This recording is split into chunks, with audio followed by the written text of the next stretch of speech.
وہ خواب جو ابراہیم علیہ السلام نے دیکھا تھا کہ وہ کئی قوموں کے والد بنیں گے اور جد الانبیاء ہوں گے، اور کس طریقے سے ان کے نام سے دین حق آگے چلے گا۔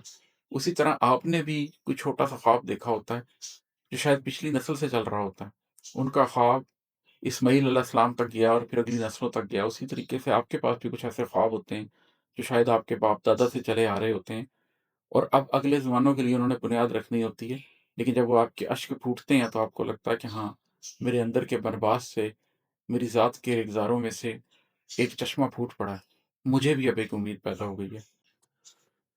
بسم اللہ الرحمن الرحیم۔ آج میں آپ کو ایک نظم سنانے لگا ہوں، اور اس نظم کا عنوان ہے معجزہ۔ اس کا کچھ سیاق و سباق پہلے آپ کو سمجھاتا ہوں کہ کیا ہے، اور پھر اس نظم کے اوپر ڈسکشن کریں گے۔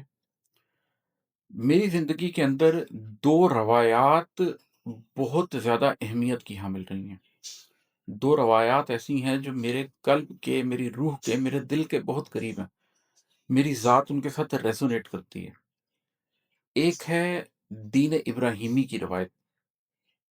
حضرت ابراہیم علیہ السلام نے آج سے 4 ساڑھے 4 ہزار سال پہلے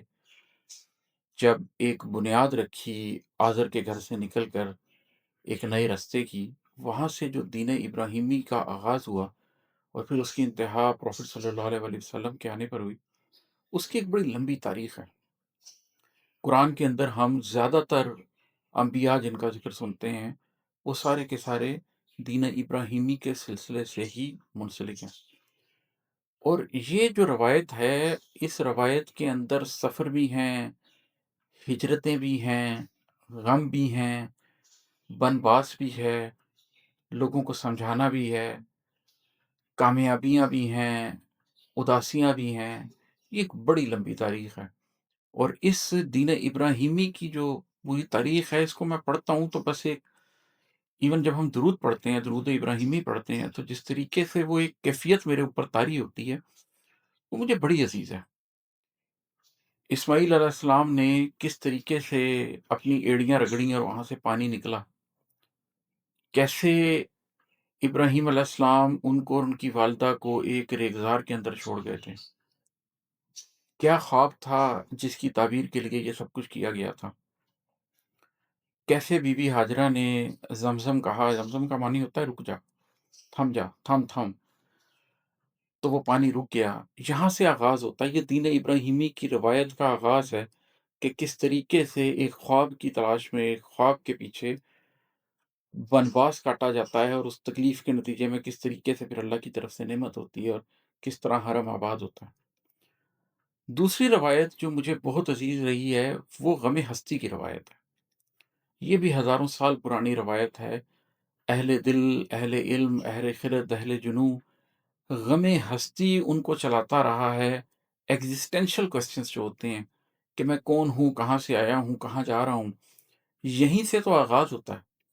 زندگی کے بارے میں سوچ کا آغاز یہیں سے ہوتا ہے۔ آپ اپنے اندر اتر جاتے ہیں، آپ سوالوں کے جواب ڈھونڈتے ہیں، تو غم ہستی جس کو حاصل ہو جاتا ہے، اس کو ایک بہت بڑی نعمت حاصل ہو جاتی ہے۔ اس غم ہستی سے پھر جو کونپلیں پھوٹتی ہیں، اس سے جو تعمیر ہوتی ہے، تخلیق ہوتی ہے جس نئی زندگی کی، وہ بھی میرے دل کے بڑے قریب ہے۔ یہ جو نظم ہے، اس کے اندر میں نے دین ابراہیمی کی روایت اور غم ہستی کی روایت، ان دونوں کو یکجا کرتے ہوئے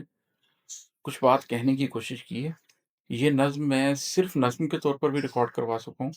اگر کوئی صرف نظم کے طور پر سننا چاہے تو وہاں سن سکتا ہے۔ یہاں میں نظم سناتے ہوئے اس کو ٹکڑوں میں کاٹتے ہوئے تھوڑا سا ایکسپلین بھی کرتا جاؤں گا۔ یہ ہے کہ ریگ زار ذات سے پھوٹا ہوا ایک چشمہ اشک رواں، جو خواب کی تعبیر کو پانے کی خواہش میں زمانہ چھوڑ کر اندر کے سفروں پر نکل آئے ہوئے تنہا مسافر کے لیے امید کا پیغام بر ہو۔ جیسے ایک ریگزار تھا، اس کے اندر ابراہیم علیہ السلام اپنے بیٹے کو چھوڑ گئے تھے، اسی طرح آپ کی ذات میں بھی ایک ریگزار ہوتا ہے۔ جیسے اس ریگزار میں کہیں دور دور تک پانی کا نام و نشان نہیں تھا، اسی طرح آپ کی ریگزار، ذات کے ریگزار میں بھی اس پانی کا دور دور تک نشان نہیں ہوتا۔ جیسے وہاں پر ایک چشمہ پھوٹ پڑا تھا جب اسماعیل علیہ السلام نے ایڑیاں رگڑی تھیں، جب بی بی ہاجرہ دوڑتی پھرتی تھیں اپنے بیٹے کے لیے پانی کا انتظام کرنے کے لیے، اسی طریقے سے آپ کی ذات کے ریگزار کے اندر بھی ایک چشمہ پھوٹ سکتا ہے، لیکن وہ اشک رواں کا چشمہ ہوتا ہے۔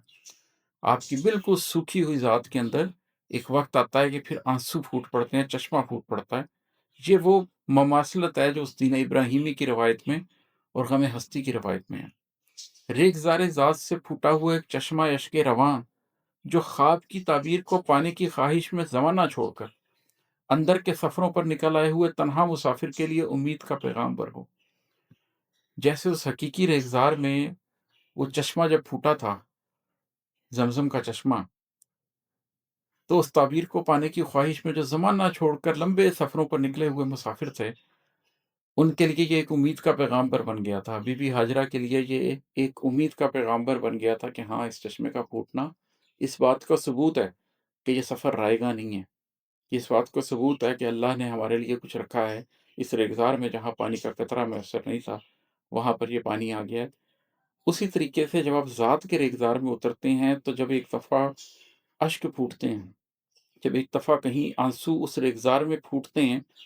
تو آپ کو لگتا ہے کہ ہاں، میرا بھی اندر کا یہ بنباس بے معنی نہیں تھا۔ یہ جو اشک اب پھوٹے ہیں، یہ جو آنکھوں سے آنسو اب رواں ہوئے ہیں، ندامت کے یا خوشی کے، کسی بھی طرح کے، یہ آنسو مجھے ایک امید دے رہے ہیں۔ ریگزار ذات سے پھوٹا ہوا ایک چشمہ اشک رواں جو خواب کی تعبیر کو پانے کی خواہش میں زمانہ چھوڑ کر اندر کے سفروں پر نکل آئے ہوئے تنہا مسافر کے لیے امید کا پیغامبر ہو۔ ذات جو برسوں کی تنہائی سے سوکھی ہو، جسے خوشیوں غموں دونوں سے یارانہ رہا ہو نہ نسبت۔ جیسے ریگزار برسوں کی صدیوں کی تنہائی سے سوکھتے ہیں، ان کے اوپر کبھی بارش برسی نہیں ہوتی، سوکھ کر ختم ہو جاتے ہیں، ان کا کسی خوشی کسی غم سے کوئی یارانہ نہیں ہوتا، بیابان ہوتے ہیں۔ اسی طرح آپ کی ذات بھی برسوں تنہا رہنے کے بعد بالکل سوکھ جاتی ہے، خشک ہو جاتی ہے، کوئی خوشی غمی سے نہ اس کا کوئی یارانہ رہتا ہے، نہ کوئی نسبت رہتی ہے۔ اشک جو نکلیں تو یوں نکلیں کہ جیسے اپنے اندر کے صفا مروا کے چکر کاٹنے پر قلب کی بنجر زمین سے ایک ظہور معجزہ ہو۔ اور پھر ایسے میں جب آپ کی ذات کے اس ریگزار میں سے اشک نکلیں تو وہ یوں ہی نکلتے ہیں کہ جیسے آپ اپنے اندر کے صفا مروا کے چکر کاٹ رہے تھے، جیسے بی بی حاجہ صفا مروا کے چکر کاٹ رہی تھیں، اور اس کے بعد اللہ نے ان کی وہ تکلیف دیکھ کر وہ پانی کا چشمہ بہا دیا۔ اسی طریقے سے جب آپ کی ذات کی مکمل تنہائی میں مکمل آپ کی ذات سوکھ چکی ہو، اس کے اندر آپ اپنے اندر کے صفا مروا کے چکر لگا رہے ہو، آپ اپنے اندر ایک اضطراب میں پھر رہے ہو، کبھی اس گھاٹی کو چڑھ کے دیکھتے ہیں، کبھی اس گھاٹی کو چڑھ کے دیکھتے ہیں، راہ نہ پاتے ہو، پینے کے لیے پانی نہ پاتے ہو، تو ایسے میں وہ اشک جب نکلتے ہیں آپ کی آنکھ سے تو وہ اس معجزے کی طرح ہی ہوتے ہیں کہ جیسے ریگزار میں سے چشمہ پھوٹ پڑا۔ اسی طرح آپ کی ذات کے اندر بھی ایک چشمہ پھوٹ پڑتا ہے، جو باہر ہوتا ہے وہ اندر بھی ہو جاتا ہے۔ خواب جو پچھلی نسل سے چل رہا ہو اور اب اگلے زمانوں کے لیے بنیاد رکھے، وہ خواب جو ابراہیم علیہ السلام نے دیکھا تھا کہ وہ کئی قوموں کے والد بنیں گے اور جد الانبیاء ہوں گے، اور کس طریقے سے ان کے نام سے دین حق آگے چلے گا، اسی طرح آپ نے بھی کوئی چھوٹا سا خواب دیکھا ہوتا ہے جو شاید پچھلی نسل سے چل رہا ہوتا ہے۔ ان کا خواب اسماعیل علیہ السلام تک گیا اور پھر اگلی نسلوں تک گیا۔ اسی طریقے سے آپ کے پاس بھی کچھ ایسے خواب ہوتے ہیں جو شاید آپ کے باپ دادا سے چلے آ رہے ہوتے ہیں، اور اب اگلے زمانوں کے لیے انہوں نے بنیاد رکھنی ہوتی ہے، لیکن جب وہ آپ کے اشک پھوٹتے ہیں تو آپ کو لگتا ہے کہ ہاں، میرے اندر کے بنباس سے، میری ذات کے رگزاروں میں سے ایک چشمہ پھوٹ پڑا ہے، مجھے بھی اب ایک امید پیدا ہو گئی ہے۔ اور مسافر وہ جو طفل روح کو سینچے اسے آباد رکھے۔ اور جیسے بی بی ہاجرہ اپنے چھوٹے سے بیٹے اسماعیل کو سینچ رہی تھیں، ان کو سنبھال رہی تھیں، اسی طریقے سے آپ کے اندر بھی ایک مسافر ہے جو آپ کی اس روح کو، جو ابھی بے چین ہے، ابھی چھوٹی سی ہے، ابھی اس نے شعور نہیں پایا، اس کو سینچ رہی ہے اور اس کو آباد رکھ رہی ہے۔ یہ دونوں بند پڑھتا ہوں پھر آخری بند پہ جاتے ہیں۔ ریگزار ذات سے پھوٹا ہوا ایک چشمہ اشک رواں جو خواب کی تعبیر کو پانے کی خواہش میں زمانہ چھوڑ کر اندر کے سفروں پر نکل آئے ہوئے تنہا مسافر کے لیے امید کا پیغام پر ہو۔ ذات جو برسوں کی تنہائی سے سوکھی ہو، جسے خوشیوں غموں دونوں سے یارانہ رہا ہو اور نہ نسبت۔ اشک جو نکلیں تو یوں نکلیں کہ جیسے اپنے اندر کے صفا مروا کے چکر کاٹنے پر قلب کی بنجر زمین سے ایک ظہور معجزہ ہو۔ خواب جو پچھلی نسل سے چل رہا ہو اور اب اگلے زمانوں کے لیے بنیاد رکھے، اور مسافر وہ جو طفل روح کو سینچے اسے آباد رکھے۔ ذات کے اور اشک کے اس معجزے کو جو سمجھ پاتا ہے وہ کرنوں کسی آزار کا قیدی رہے تب بھی سدا آزاد رہتا ہے کہ یہی زندگی ہے۔ جیسے ذات کے اور اس چشمے کے جو اسماعیل علیہ السلام کے لیے پھوٹا تھا، اس کے معجزے کو جو سمجھ پاتا ہے وہ ساری زندگی کسی آزار کا قیدی رہے تو بھی آزاد رہتا ہے، اس لیے کہ وہ دین ابراہیمی کی اس تاریخ کو سمجھتا ہے، وہ جانتا ہے کہ وہ اذیت کس لیے تھی۔ اسی طرح آپ کے اندر بھی جب ذات ویران ہو چکی اور اس میں سے اشک پھوٹیں تو آپ بھی اس معجزے کو سمجھ سکتے ہیں، چاہے جتنی مرضی تکلیف میں، جتنے مرضی آزار میں آپ نے اپنی زندگی کاٹی ہو، آپ آزاد رہتے ہیں، آپ کو محسوس ہوتا ہے کہ ہاں یہی تو زندگی ہے، اس تکلیف سے ہی تو زندگی نکلے گی، غم ہستی کی تکلیف سے ہی تو زندگی کا شعور حاصل ہوتا ہے۔ خواب کی تعبیر کو پانے کی خواہش میں زمانہ چھوڑ کر اندر کے سفروں پر نکل آیا ہوا تنہا مسافر تھک کے کب برباد ہوتا ہے کہ یہی راستی ہے۔ جیسے خواب کی تعبیر پانے کے لیے بی بی ہاجرہ اور اسماعیل علیہ السلام آئے تھے، تو اگر وہ زمانہ چھوڑ کر ریگزاروں کے سفر پہ نکل آئے تھے تو وہ تھک کے برباد تھوڑی ہو گئے تھے، وہ بالکل ٹھیک رہے تھے۔ انہوں نے ایک نئے زمانے کی بنیاد رکھی تھی، حرم کو آباد کیا تھا، اس لیے کہ یہی تو راستی ہے، یہی تو سیدھا راستہ ہے۔ اسی طرح آپ بھی جب اس خواب کی تعبیر کو پانے کی خواہش میں زمانہ چھوڑ کر اندر کے سفروں پر نکل آتے ہیں تو آپ بھی برباد نہیں ہوتے، آپ بھی اپنے اندر وہ ان اشکوں سے وہ امید پا لیتے ہیں کہ زندگی کا مقصد پالیں اور آپ بھی اپنے اندر کے حرم کو آباد کر سکیں۔ ریگزار ذات سے پھوٹا ہوا ایک چشمہ اشک رواں زمزم بھی کہہ دیں تب بھی تاباد رہتا ہے کہ یہی روشنی ہے۔ جیسے وہاں پہ چشمہ پھوٹا تھا اور بی بی ہاجرہ نے اسے کہا کہ تھم جا تھم جا، لیکن پھر بھی وہ کہاں تھما، پھر بھی وہ کئی ہزار سال سے چل رہا ہے۔ ہم سب جاتے ہیں اور اس کا پانی پیتے ہیں۔ اسی طریقے سے اگر آپ نے اپنی ذات کے بنواس کاٹنے کے بعد اشک بہے ہیں، آپ کی آنکھوں سے ایک اشک رواں کا چشمہ بہہ نکلا ہے، نکل پڑا ہے، تب آپ بھی خواہ اسے زمزم کہتے رہیں، تھم جا کہتے رہیں، رک جا کہتے رہیں، اب وہ چشمہ بھی کبھی نہیں رکے گا۔